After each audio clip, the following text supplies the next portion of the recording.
Welcome to Being Curious podcast show with Counselling Reflections, a podcast where we dive deep into the human experience, uncovering stories of resilience and triumph. We are proudly supported by MOSKN, a UK-based skincare line infused with sea moss. Good afternoon. I am delighted to speak to one of my daughters, and I shortened it for many years by calling her my part-time daughter, but truly is a blessed to have extra ones who were given to me via a stalk, but has wonderful parents as well. So Delilah Moses, what can I say about her? She's the sponsor of our Moss soaps. What was it? I've even forgotten the name of your soaps now. MOSKN soaps. So that's really bad on me. So if you know, viewers, my brain cells have just really gone completely. No, it's fine. A lot of people mispronounce it. Do they? Yeah, they actually do. Some people call it like MOSKN. Someone said moose skin once. I don't know. So I wanted to talk to you because I've known you for nearly all my life. It feels like, you've been a very big part of the fixtures. But one of the things I've kind of got to understand about you, you've always been creative and entrepreneurial. Mm-hmm. And I suppose I just want to know where your head's at now and how did you become you, do you think? So where my head's at now, I think actually I'll start with the second part of that question. I think I've always naturally had a habit of creating businesses. So I'll give you an example. When I was in university, I was in like a house share in South Africa. Actually, no, I was in a house share in Bournemouth, and I wanted to create an app because it was really, people were struggling to pay people back when it came to like buying toilet paper and, usual stuff for the house. So I created an app called Housemate, and it was just where you'd be able to chat with your friends. It will kind of be like a WhatsApp, but also you can keep track of who's bought what for the house, and you can nudge people to remind them to send you your money. I never developed it because then I realized how expensive it is to develop an app. But that process kind of then led me onto another app I wanted to create when I was in South Africa, which was one to connect people who were traveling, like tourists and stuff like that. There's more ideas that I've had along the years, but I feel like it's never really been the right time to really pursue it. And I think that has lots of different reasons. It could be because of environment, financially, kind of mentally as well. And where I was just at in life, I wasn't really focused enough to fully put in what needed to be put in for those businesses to become what it could be. I'm really loving hearing you say, that actually it feels like from a really long while, you had ability to identify gaps in the market. You can see things that possibly other people can't see at the time. Where do you think it's come from then? I don't know. Maybe there's like a little something in my brain that just has ideas. I don't know, that catches that. Maybe I see a different dimension. Maybe I just see differently to other people. I can see gaps where people can't see gaps. I don't know. Some people are really talented at like music. Some people are really talented at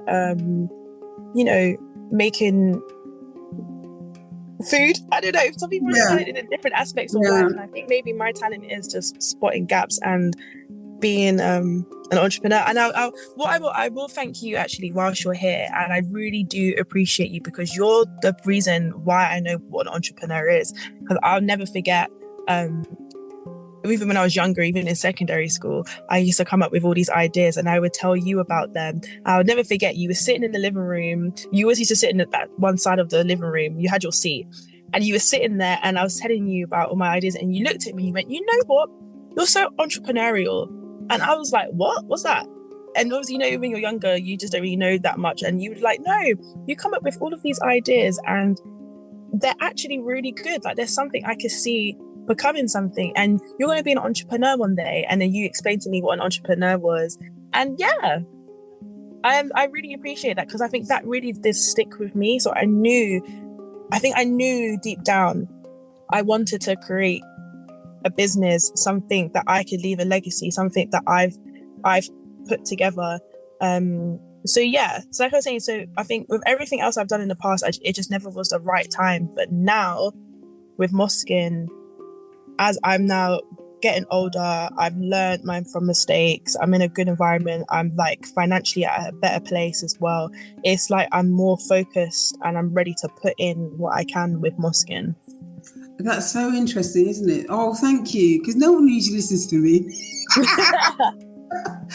I don't know why you listen to me, but I think when you kind of say about actually when you was younger, I think you was always creative. I think there was always a spark about you that just kind of naturally lend itself to daydreaming and thinking about kind of ideas. And you talked about like the journey of trying to start things or get things off the ground. Different things happen for different reasons. What stopped you from pursuing stuff? Because people are going to be listening to this and they're going to say, oh, I've got an idea, I can do that. What gets in the way for you when you think about your early ideas about how you get things off the ground? I definitely know what it is, and it's me. It's how I think viewed myself. I think there were times where I'd have an idea and then I would have a voice in my head maybe saying like, oh, it's not ready, oh, you can't do this, and I'd kind of give up on myself.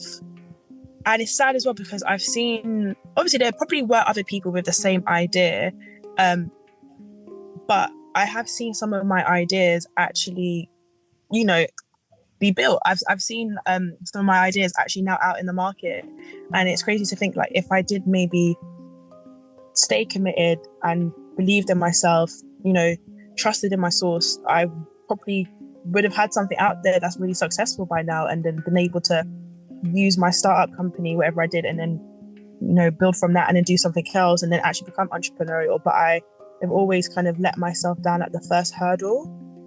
But why do you say it was you that got in the way? Because that's really quite honest saying that, that actually I am the person that gets in the way of me being able to achieve.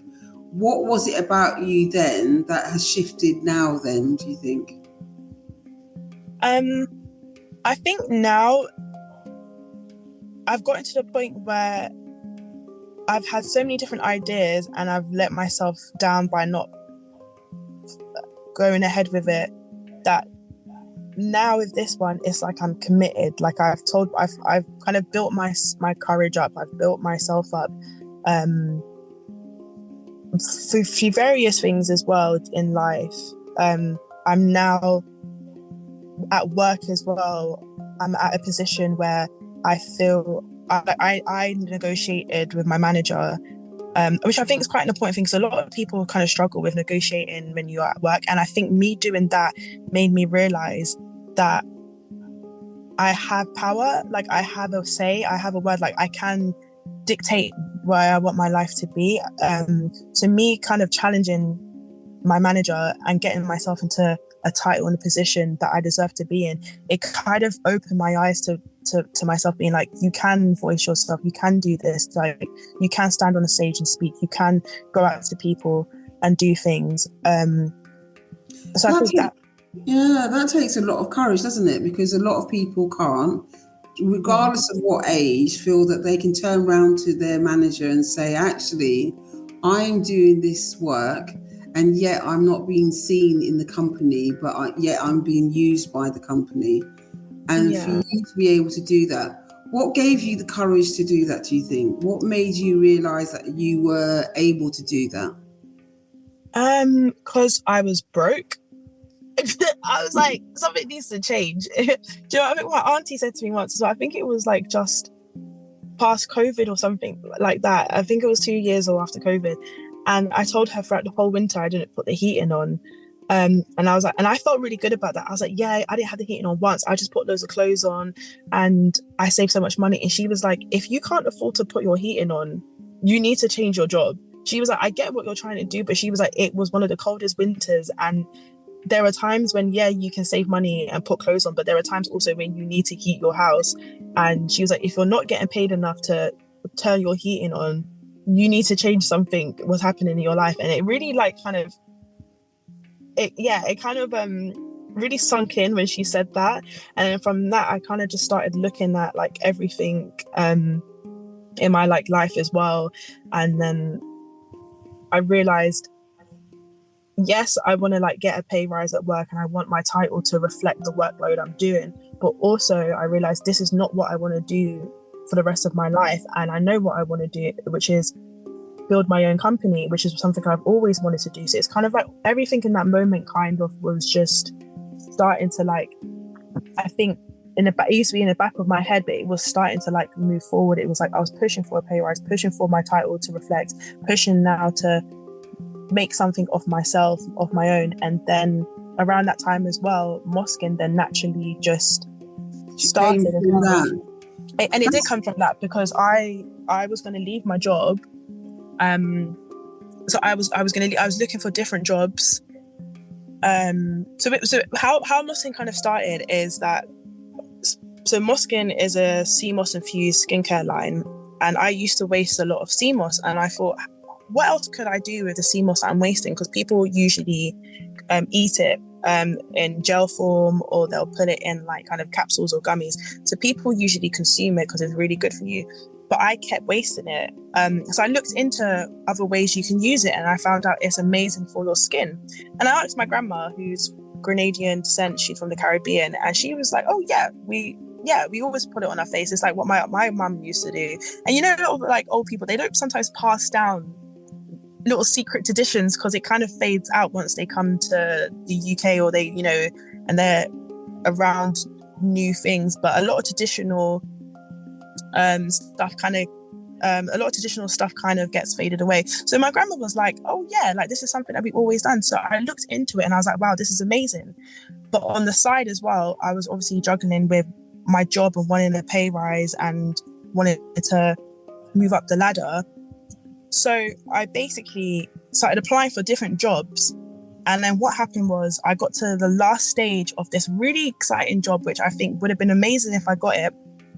And the last stage was I had to research and do a deck, which is basically a presentation on the future trend of skincare. And I thought, how funny is that? Because the business wasn't purely on skincare. The business was on just branding. But the task they gave me was on skincare. So as I was thoroughly, doing research, putting the deck together, I saw sea moss pop up. It said sea moss is a future trend ingredient to watch out for because of its amazing properties. And I thought, sea moss?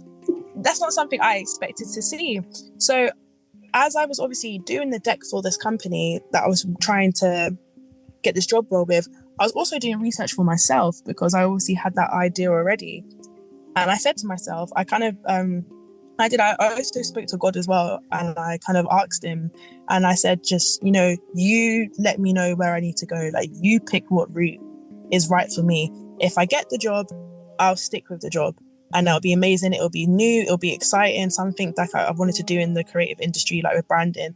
And if I don't get the job, it's a sign. I need to start MOSKN. So that was in March 2023. I didn't get the job. But what I did, as soon as I left, I started MOSKN. I was researching. I was designing the brand. I was doing everything and launched my first bar of soap in December, less than a year. Wow. So December 2023. You had a completely different life. That experience, it feels like there was a slow momentum and a slow pace of change. That you kind of started off like being really creative. They didn't work, and then you had to kind of have a conversation with your managers about promotion, and then you decide that you're going to go for this interview. At the same time, you're toying around with MOSKN kind of permeating, and the two things collide together. And then you kind of look to yourself and look to God and you say, actually, where shall I go? Yeah. And what if the answer was not go? Would you have not gone? And I suppose, what does faith or spirituality or belief play in your decision-making process? It wasn't a, because I'm not as spiritual as, I'm a bit more spiritual now. I'm like connecting more with God now, but God's always been in my life. It's just that I wasn't very heavy on praying. I didn't really go to church. It just wasn't really my upbringing. But I've always believed in God and always kind of spoke to him if time to time. So spiritually now, I'm more spiritual now. But at that time, it was more just, I have to trust in whatever Something is greater next. than yourself, do you think? It was kind of like, I just need to know where I'm going. Or did you know where you were going and you just needed a bit of reassurance? I didn't know where I was going. That's it.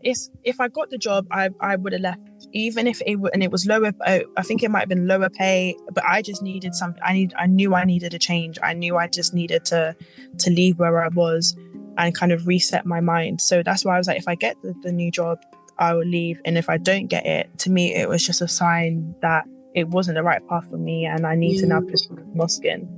You said about grandma kind of asking her about Irish moss, and that they used it as skincare, because I never knew that. What else on juicy nuggets did she give you around the products? Do you know what? I need to pick her brains, because I need to sit her down and ask her. She did say I should add nutmeg. I should do a bar with sea moss and nutmeg. What else did she say?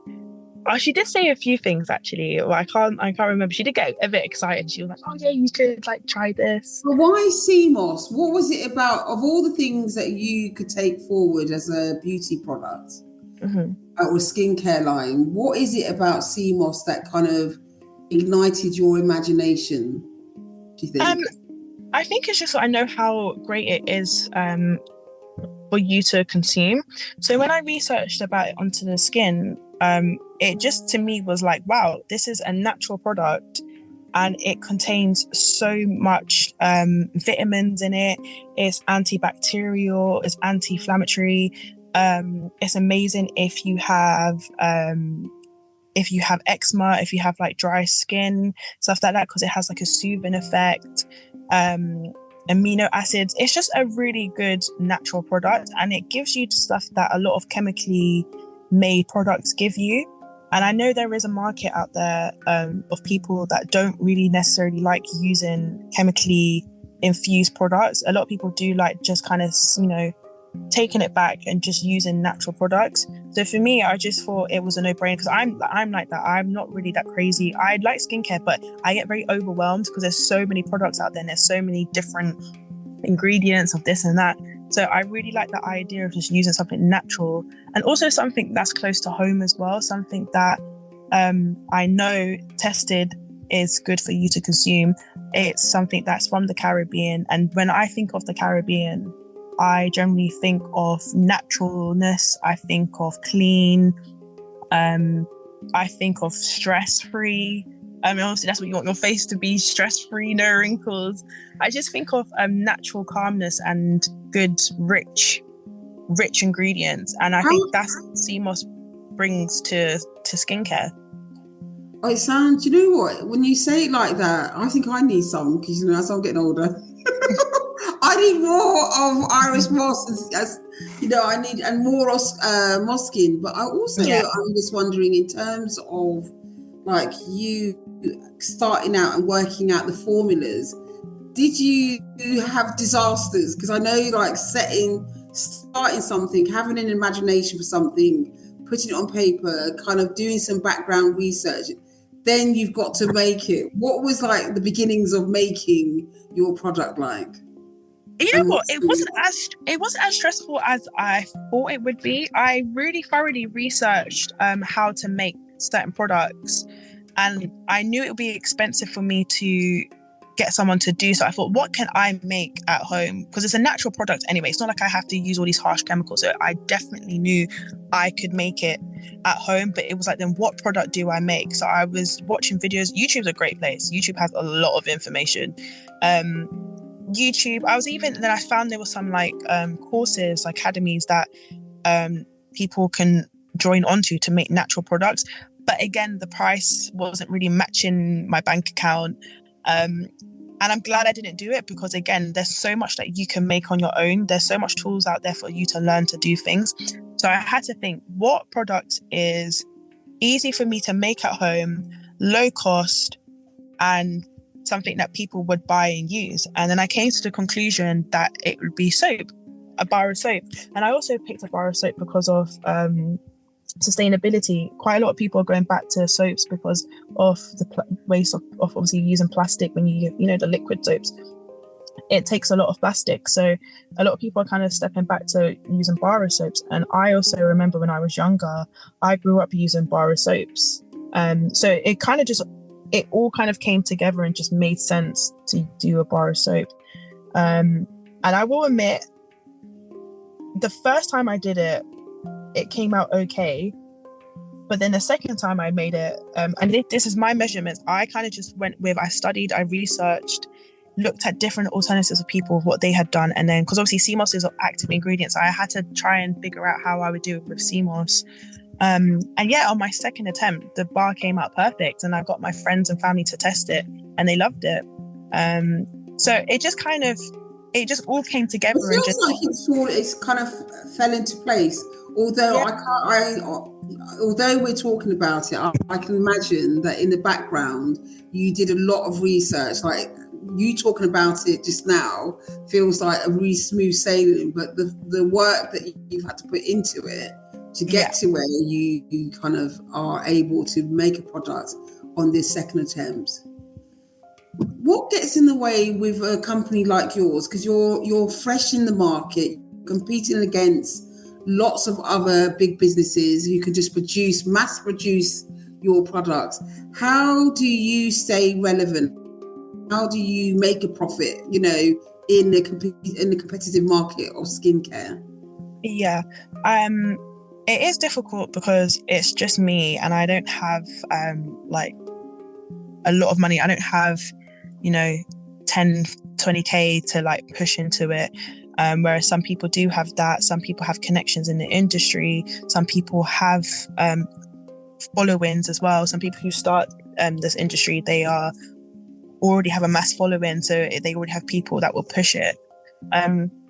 I think for me, for now, it's more just building a community. What I found is that successful businesses now, why they've done so well is because of the community that they've got behind them, the people who have supported them from the beginning. And it's like what someone told me is, you never know who's talking about you in a room that you're not in. So people that I meet, even if they don't buy my bar of soap, they might go in and speak about my company and me in another room to somebody who does have influence, who does have connections. So it's all about just, I think, being yourself and being honest and building a community, having a good product as well. And then obviously social media is a very key place. So that's the plan. How do you use social media? Because I think you're younger than me. It feels like your generation knows how to kind of use social media. Do you use it? How do you use it? And does it work for you?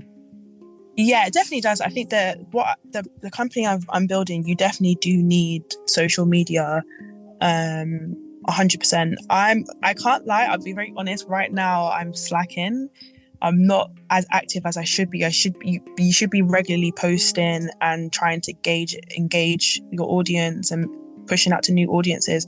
But it is hard when you do have a full-time job, because it's like, there's so much that goes into having a business. It's not just like, oh, I have a product. There's just so much more that goes into it. So it is difficult, but social media is a really good way to push out to audiences that may not see you physically, that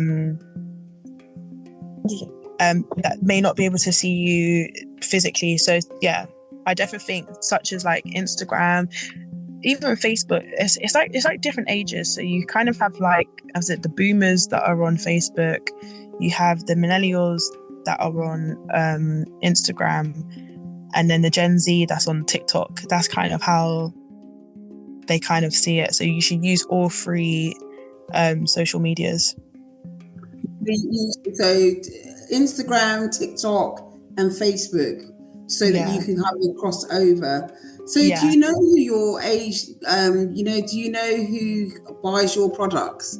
Because I know that I have been blessed with samples, and I've brought, and it's worked really well for me. And I've got mature skin.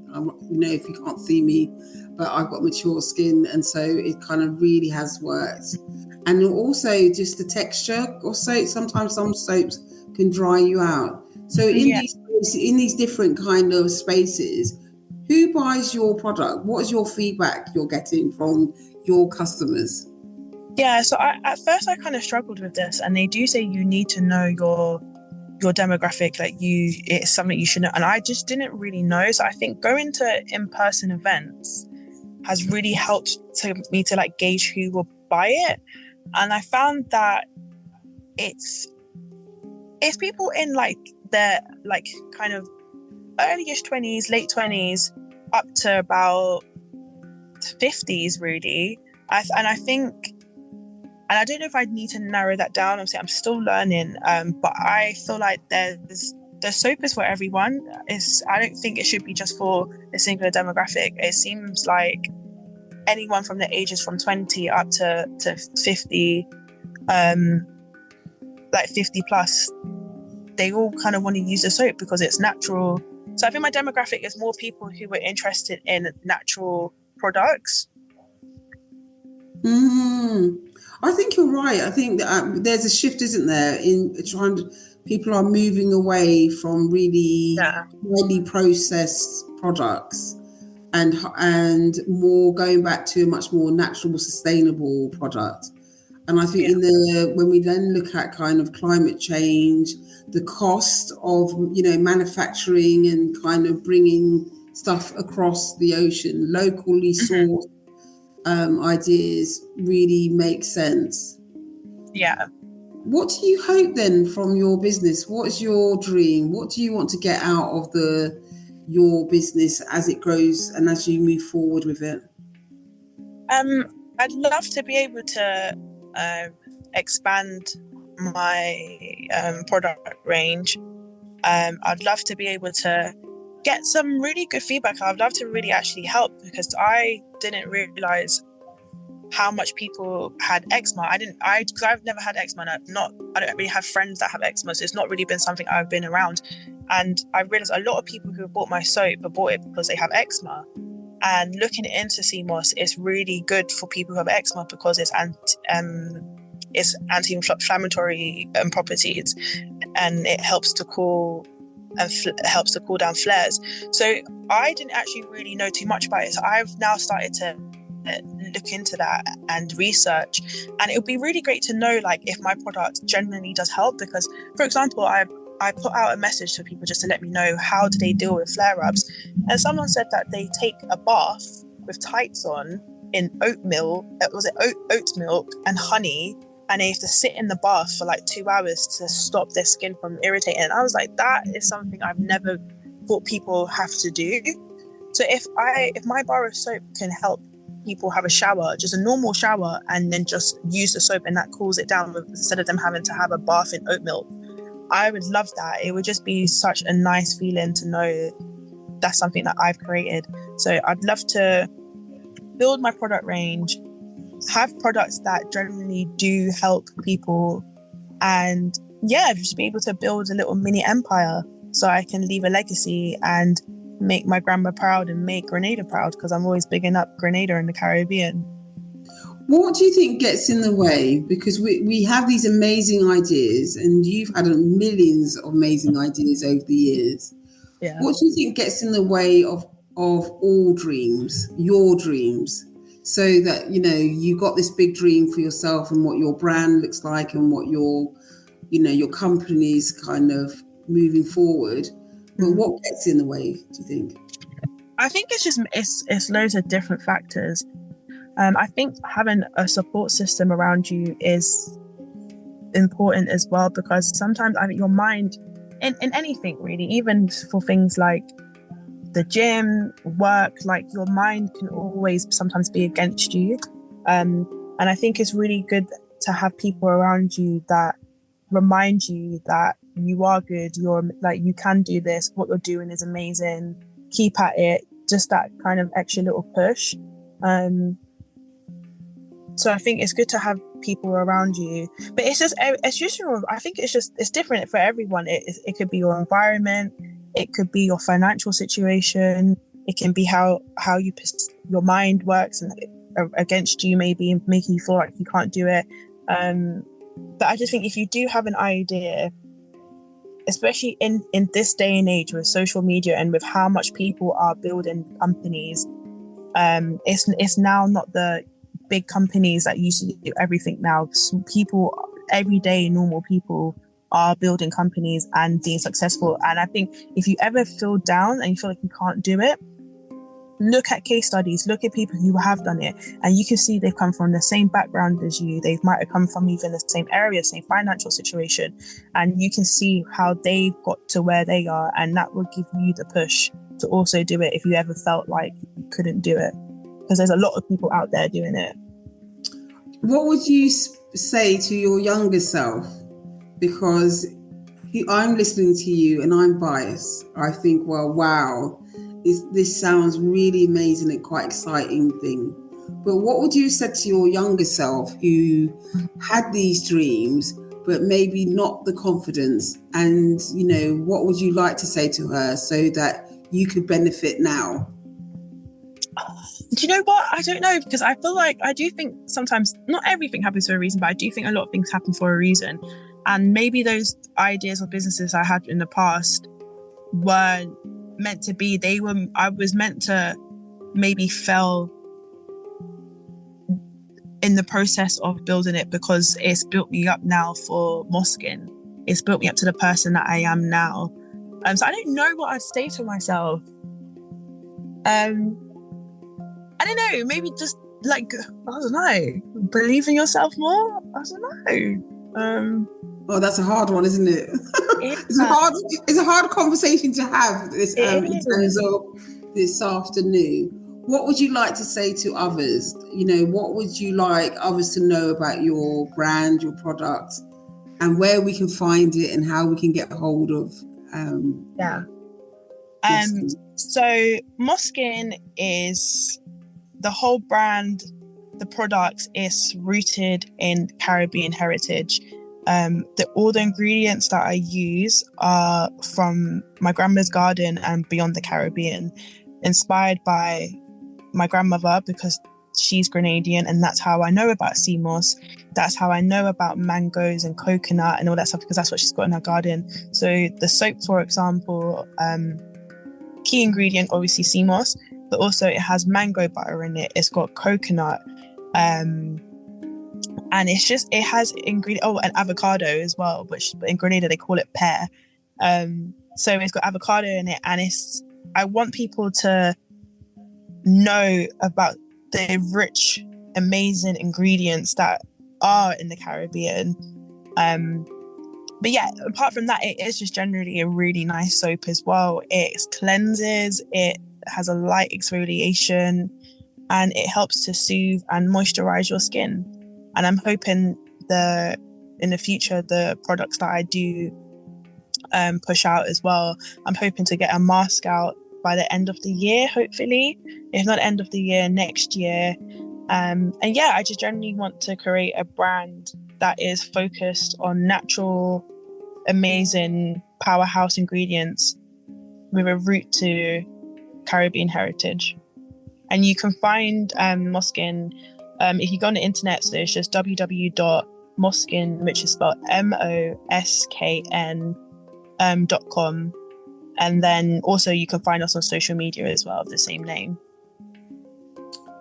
Delilah, thank you for being on Being Curious with Counselling Reflections. I really appreciate your honesty and vulnerability as a new business owner, navigating the spaces of beauty. Your product is amazing, and I've used it myself. And although I'm biased, I would always say it was amazing. But actually, I like natural things. I like things that come from all over the world, within the UK, that are naturally based. So, and I think the product that you have is just really amazing. And I really wish that everyone could get some. We got a competition where we've got some of your soaps. So hopefully, once we've decided what the question is, we will give some lucky listeners an opportunity to kind of have their own soap for themselves. So, but thank you very much for being with me today. And thank you for allowing me to be curious with you. Thank you for having me. Thank you. This has been really amazing. This is great. This is like my not first time or second time kind of having an interview, and I was a bit worried at first, but you know, when you're confident and you have a product that you generally like love, and you have a company that you love, it's just easy to talk about it. We just kind of flowed, and you're a great person to talk to as well. You're very welcoming, and yeah, so thank you so much for allowing me to be here.